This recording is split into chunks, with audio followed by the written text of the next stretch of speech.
If you would like to get your song reviewed, dear listener, there's the Filthy Capitalist option. As Sori says, $125 gets you straight to the head of the line. You don't have to be a part of the alliance. You don't have to be part of the group. Wait a minute. And the biggest thing is you don't have to wait. You hop, skip, and jump right in front of everybody. $125 gets you there. You do that 3 times, and you get mashed down to the $75 rate for perpetuity. Yes! Also, there is a band review option.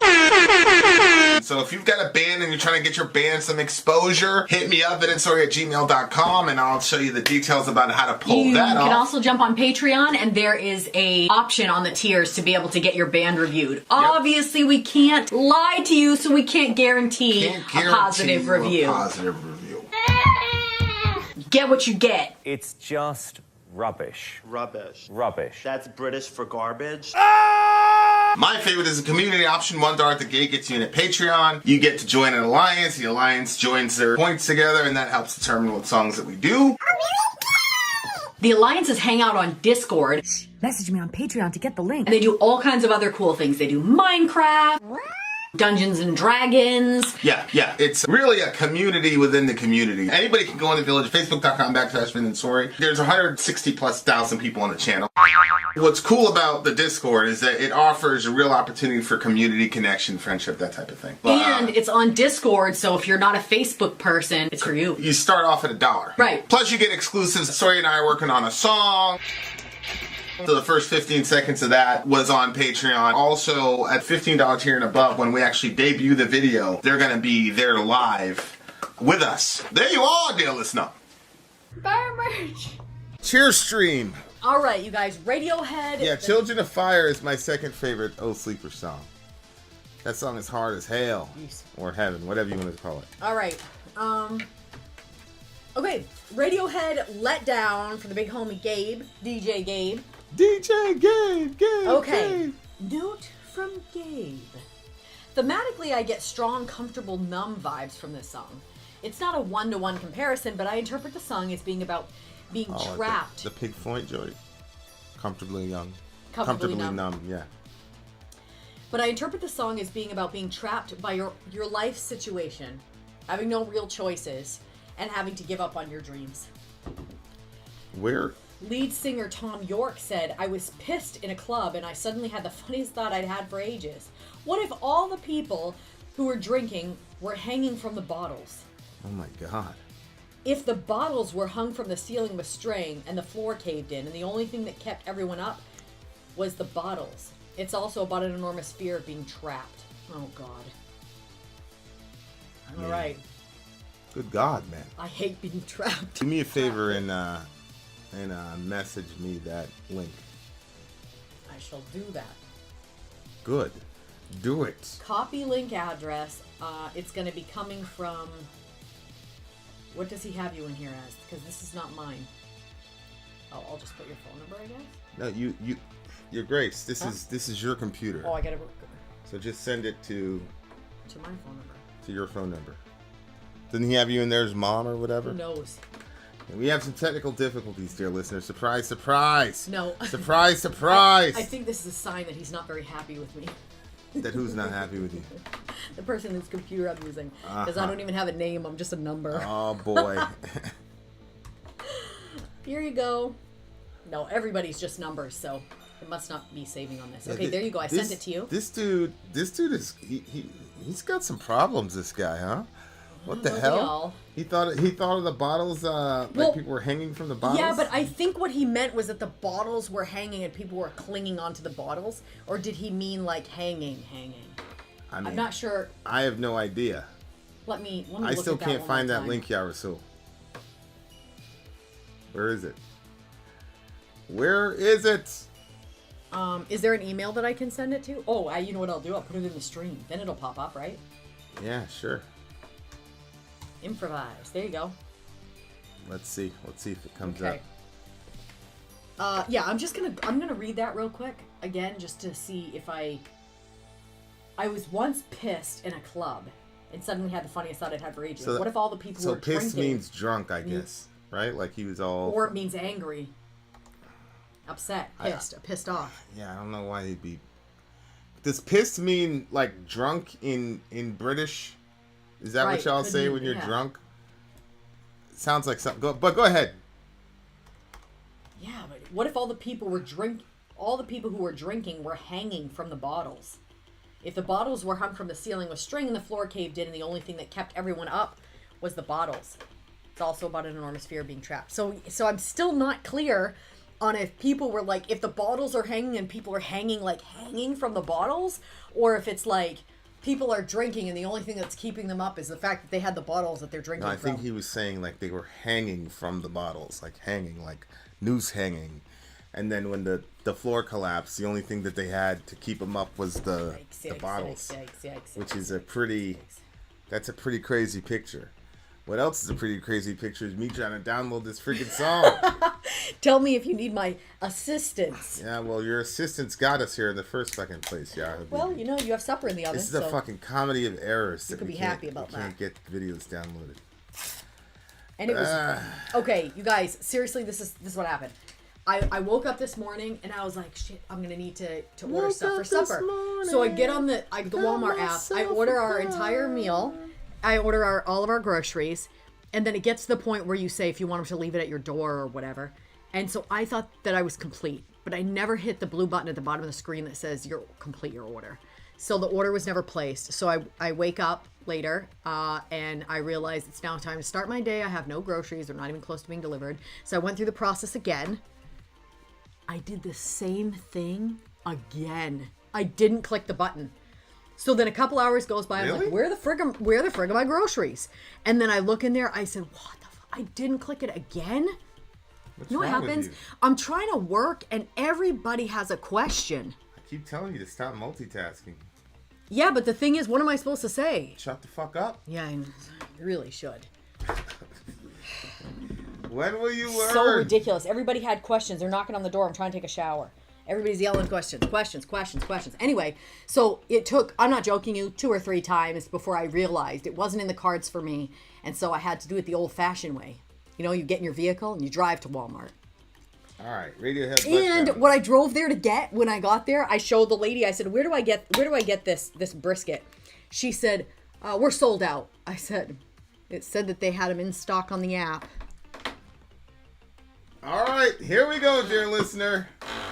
Thank you I for being agree. so sympathetic. I have no sympathy for you I know. whatsoever. I know. You don't understand the frustrations of mom I life. understand being frustrated. I also understand The frustrations of mom life. being told not to multitask and continuing to multitask and then... Well, it wasn't business, so. Hear me!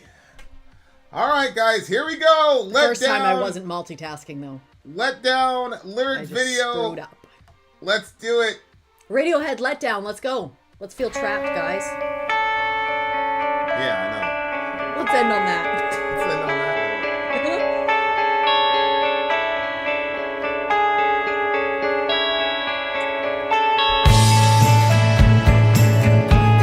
I'm a Radiohead person. I realize that. Thank you, Gabe. note. You're Radiohead. I am, yeah.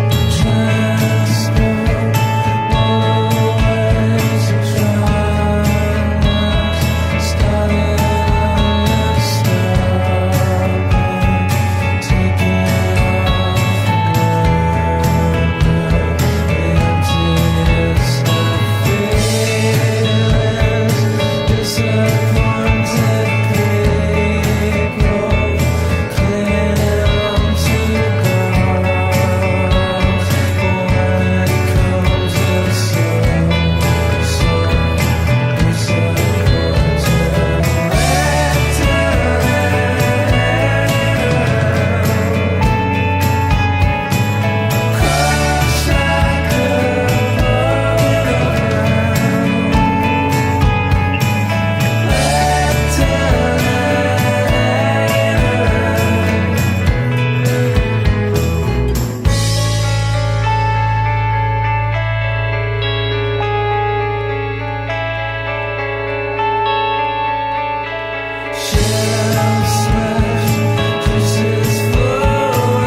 Amazon account is up and running now. We are selling our formula officially. It's amazing stuff from Europe. Made in Germany. Sold in America. Highest standards there are. In America, the standards haven't been updated since 1980. It's super weird, like older than me. In Europe, they update safety standards basically every year. This formula is top notch, great for the stomach, great for constipation. This is a great product. If you happen to want to purchase it and join us on our journey, then grab the link in the description. If you do and leave a review for us, send me a screenshot at vinandsori@gmail.com of your review after you have received the product. We will put your name in a hat. Song reviews are going to come out by some of the people that have left reviews. Don't forget to send us a screenshot of your review once you get the product. Now a word from our mascot dressed as a pirate, Fuji. It's a deal of a deal. What? Was this on Kid A? Can you go back to Gabe's summary? No, okay, that's what's that? OK Computer. Okay, so that was on the OK Computer thing. Wow. That must have. What a song. I'm gonna assume that OK Computer predates Kid A. What are you thinking?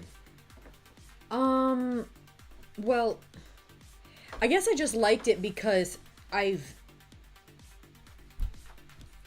had to travel a lot when I was in college, and it was always like the worst travel because we got the cheapest flight, which would go from Pennsylvania to Maine, which is not very far away from each other. But I would have to get on 3 planes to go from there to here. It was a lot of stops, and just like seeing people at the airport, and sometimes you'd have to take a bus from one spot to the other, or take a whatever, like some sort of transport, and just feeling the overall. I used to.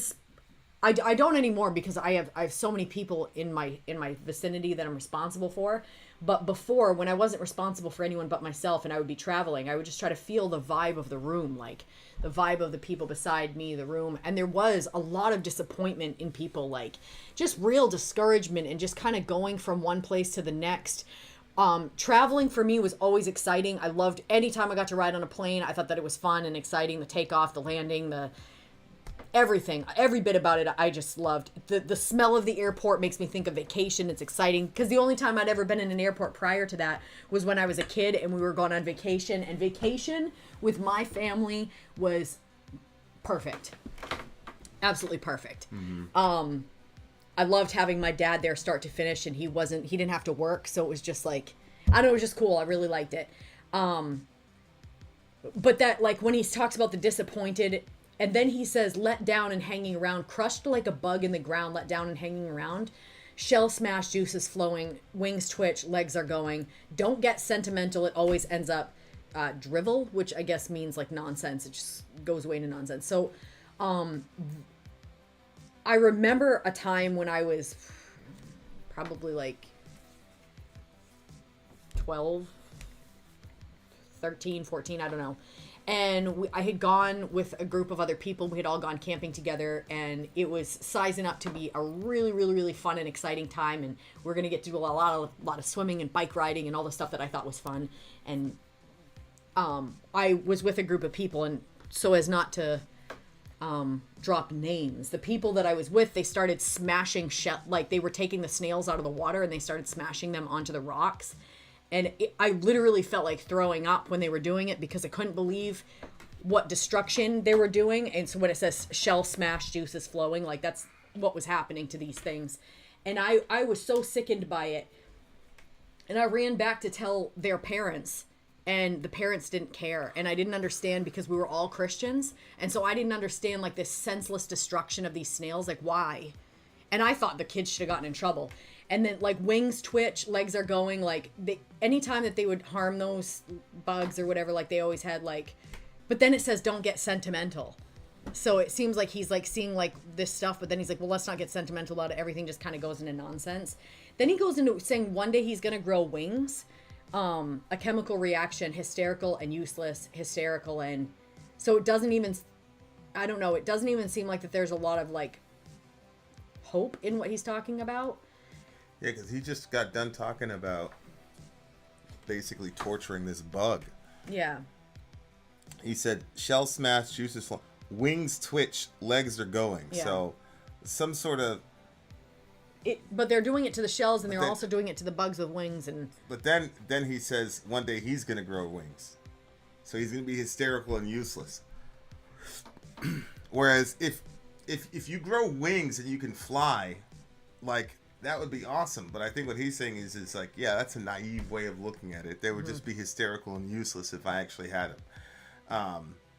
Which, that's kind of the letdown. Like, you get these wings, but then you find out that they're useless, which, you know, is kind of the theme of the other songs as well, like not being satisfied with what he has. You know what I think I've come to? I think that at the end of the day, you want to be right with your God, and you want to be able to enjoy your people. Yeah. And I think that's really it. Like, I don't know that it's that deep beyond that. You know what I mean? Like, I don't know. What do you mean? Like, I think that if you can get those two things right, then the other stuff maybe doesn't matter.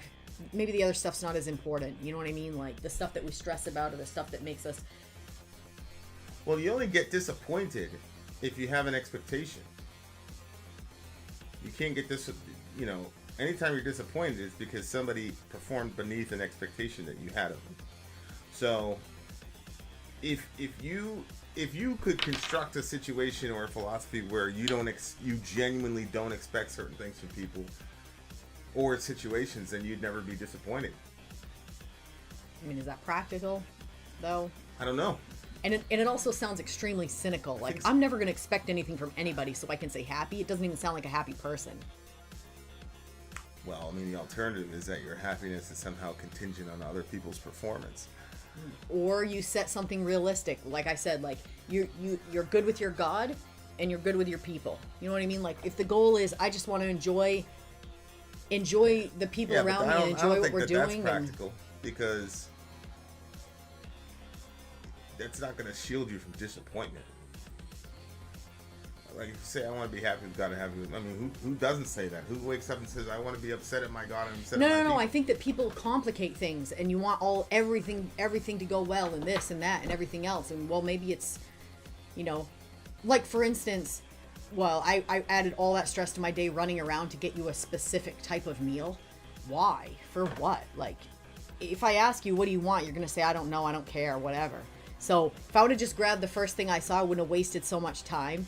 And you know what I mean? Like, I could have come home and hung out with the kids. I don't think it's cynical to not have expectations of people. I don't think that's cynical. It depends. No, I think it depends on how you say it. I think if you say, well, if you have no expectations, then you're never going to be disappointed. Like, I think there's a negative way of saying that, and I think that there's a positive. I think it depends on what you're trying to get out of it. Like, there's a cynical way of saying, never expect anything out of anybody because they're going to let you down constantly. Like, there's a real negative way of saying that. And then there's also a thing that just says, you know what, nobody's perfect. People are going to fail. You want to be happy, or you want to nitpick everything to death. Like, I think that in that situation, that if you're like, stop expecting so much out of people, like, just enjoy people. I think that that's different than saying... if you don't have expectations, you'll never be disappointed. Than saying, like... That sounds less cynical than what I just said. I'm saying that there's two ways of saying that. And I don't think that it's in the wording. I think it's in the motivation in the heart. Because I think that somebody can get to a point where they're so beyond trusting in anybody that they've gotten so cynical that they say, this is because of my expectations. Well, I'm never going to expect anything out of any of these people again. And I think that there's a negative way of saying that expectation thing. And then there's a positive way to say, you know what, that does...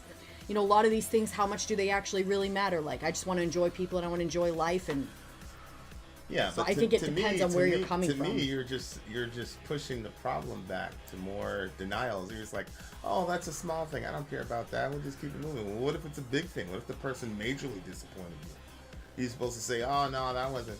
You got to look back and say, okay, where did I'm a big believer in accountability. It's like, if you're walking around disappointed all the time, then I feel like that's you. Well, it's like, obviously that person is like told you in no uncertain terms they're not moving from this position.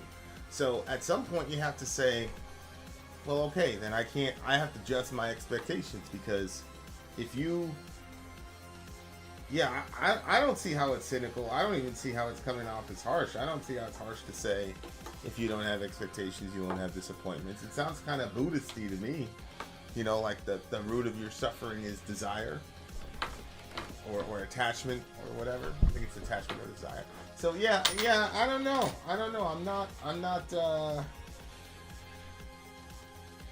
I'm not sure that I agree with that.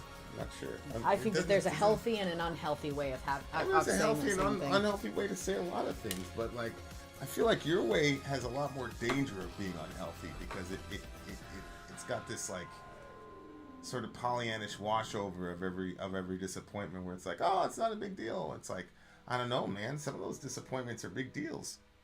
So what are you supposed to do with that in your perspective? Act like it's not a big deal? Well, it depends. What's the situation? I don't know. Just the general situations human beings get themselves in when they're interfacing with other human beings. If somebody says, if somebody consistently breaks promises to you, for example, like, I would say that it would probably be best to not have the expectation that they're gonna follow through on the promise, right? Like, I would.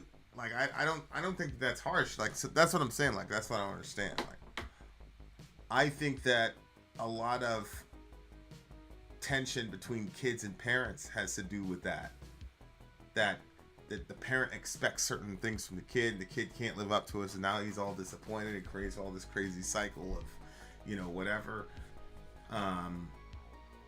So, yeah, I'm not sure.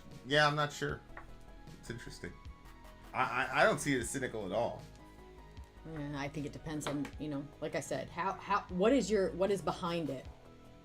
Are you like throwing up your hands in the air and you're like, is these recognizing people keep disappointing me, I'm just going to lose all expectation? It's recognizing the frailty of human beings and your own frailty and saying, well, shit, I can't even live up to my own standards. What are the odds? Yeah, I think that's a healthier way of looking at it, to say, I can't live up to expectations, they can't live up to expectations. Yeah, and I think that you're like reading a lot of shit into it that I didn't say. Because it's the same thing.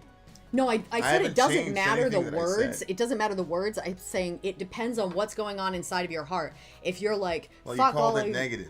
Yeah, I do think if there's a negative, I think there's a negative way of saying it and there's a positive way of saying it. But I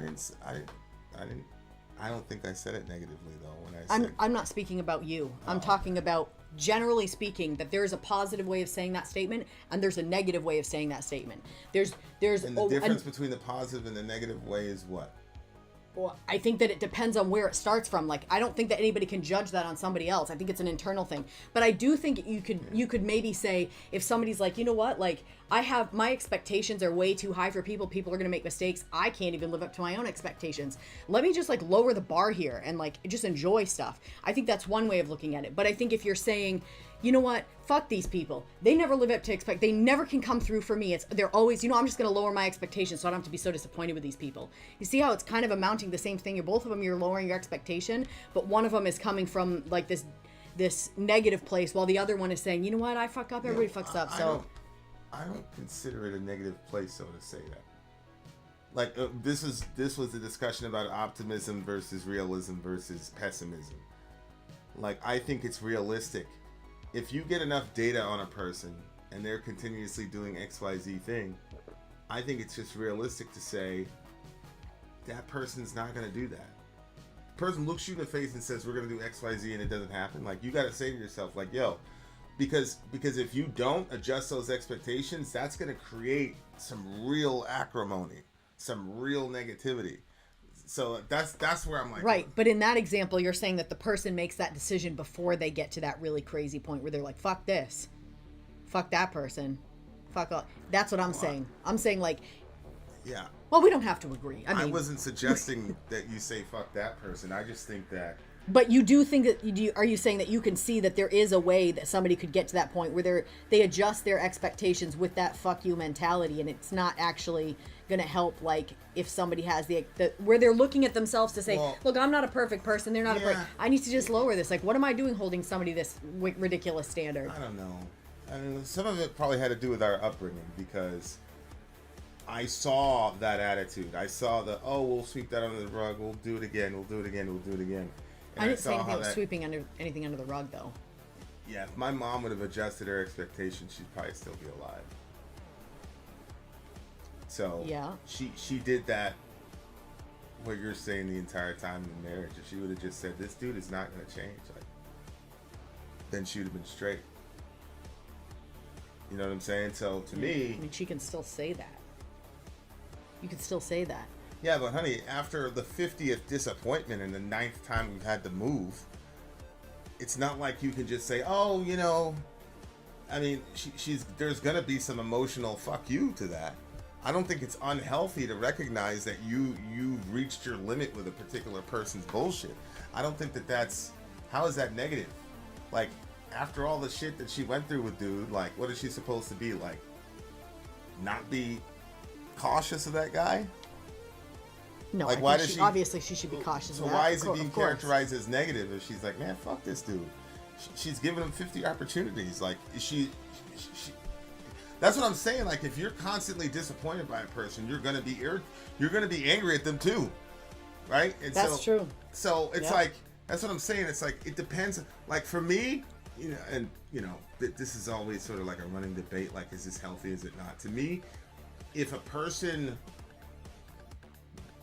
disappoints me to the point where I'm like, yo, I don't talk to that person. Like, it's just over. I just won't talk to him for the rest of my life. Like, so, and that's probably from me seeing, you know, that was going on with my mom. Like, I felt like my mom held on to that shit for way too long. And she kept hoping and hoping and hoping, and I think, you know, that destroyed her. So, you know, I obviously swung the other way, and it's like, oh, okay, you're one of those people, like, see you later. Like, so I don't know. Like, I just don't know. Like, for me, I want to be as authentic as possible. Like, if she ran into 50 disappointments and she was like, you know what? My continuing to hope in this person is causing me a lot of mental duress. So, and I think it's inbounds to acknowledge, and I'm angry at the 50th thing in the row. Mm-hmm. So I'm going to adjust my expectations. I wouldn't go and say, well, you know, you've made mistakes too. Like, I wouldn't have said that to my mom, because the shit that dude was doing was like fucking pew. And so to try to like come with some like false, like, oh, equivalence, like, oh, I mess up too, and blah, like, no, there's people in your life that like consistently disappoint you. Yep. And I think it's inbound to say, man, fuck those people, bro. Like, not in the sense of, yeah, but I'm I think better than them, but in the sense of acknowledging, I'm really upset that this continues to happen. Yeah, but I think that you can still do that, and when you would make your adjustments, then you say, okay, that person. So let's say it's a situation like that. There's an unhealthy person in your life. They won't stop doing their unhealthy behavior patterns. It is having a deleterious effect on you, and so you say to yourself, okay, they're not going to change, and this is not good for me. I need to get out of this situation. I don't think that there's anything wrong with that. I'm saying, and I think that that's the healthy way of dealing with it. I don't think that somebody should stay in the situation and try to be Pollyanna-ish, and then everything falls in on around them, and now they're angry and they're bitter and they've got tons of baggage because they stayed in that situation. That's why I'm saying I think from the beginning it's important to have like a healthy mindset, set your expectations for what you want them to be, and recognizing that people are flawed, you're flawed, and then adjusting. What I'm saying is, I don't think that you should, whatever you're doing, never stay with what you're doing until you get so bitter and angry. Like, that's what I'm saying to avoid. So the fuck you, I'm adjusting my expectations, I think is like, you stayed too long. That's what I'm saying. Like, you should have adjusted your expectations way earlier. Right, and if the expectations were adjusted earlier, then it wouldn't have to be a fuck you situation. That's what I said from the beginning. So all I was saying was there's a healthy way of saying it and there's an unhealthy way of saying it. That's what I disagree with you on. I don't... Not the words themselves, but from where they are inside. If you stayed until you got bitter and then you're saying, fuck you, I'm adjusting my expectations, then it can be like a...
How long has it been like that?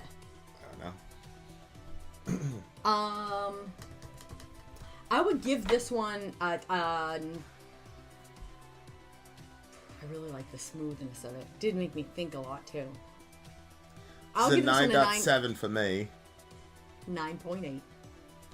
9.7 for me. Holy shizzle! So Radiohead just created a convert, so you're a giant Radiohead fan now. Good I Lord. do like Radiohead. Thank God we have a Sender Prime to fix Christianity for us. I would like to take a long drive. Or to and fix neo-Christianity for us. Thank God. Maybe one day you'll tell us what justification is. All right, go ahead. It's unbelievable. 9.8 for me. And like I said, I would like to take some of these and just drive. Yeah, through some really pretty areas and looking at stuff. The next reaction video is going to be with no volume whatsoever. It's a Vin and Sori special.